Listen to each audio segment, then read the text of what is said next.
det var da sjovt. Der var der nogen, der trykkede. Hallo? Hey, det var da dig. Hej med dig. Du har trykket på linket for at høre mere om workshoppen den 20. november. Det vil jeg rigtig gerne fortælle dig mere om.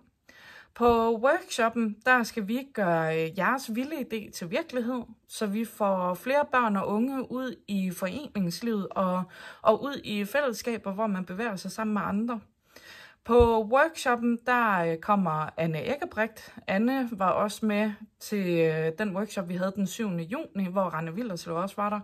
Og Anne, hun skal styre os frem til målet, som er at gøre jeres vilde idé mere konkret med en handleplan, hvor vi får skabt de 3 første skridt mod den her virkeliggørelse af jeres vilde idé.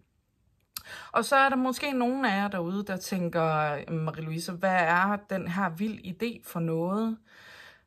Den vilde idé er, at vi skal prøve at tænke anderledes i forhold til vores foreningsaktiviteter.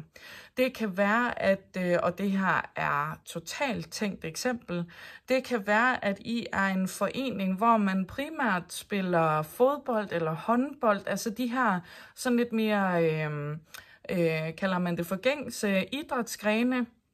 Måske at I tænker, det kunne være fedt at prøve at tiltrække nogle børn og unge ved, at vi laver et metaldetektorhold. Det er jo en vild idé.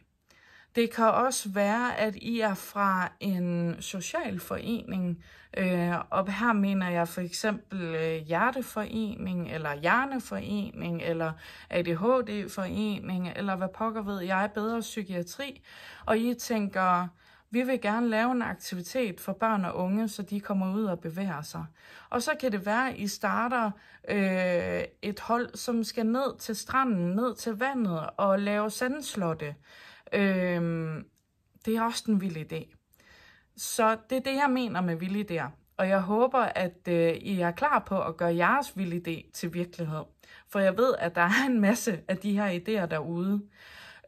Udover det, så bliver der selvfølgelig lidt mad og drikke på aftenen, og I kommer til at være sammen med flere forskellige foreninger, så det kan være, at der er nogle af de andres vilde idéer, der virker mega interessante, og så skal I selvfølgelig samarbejde om at få sådan et hold op at køre.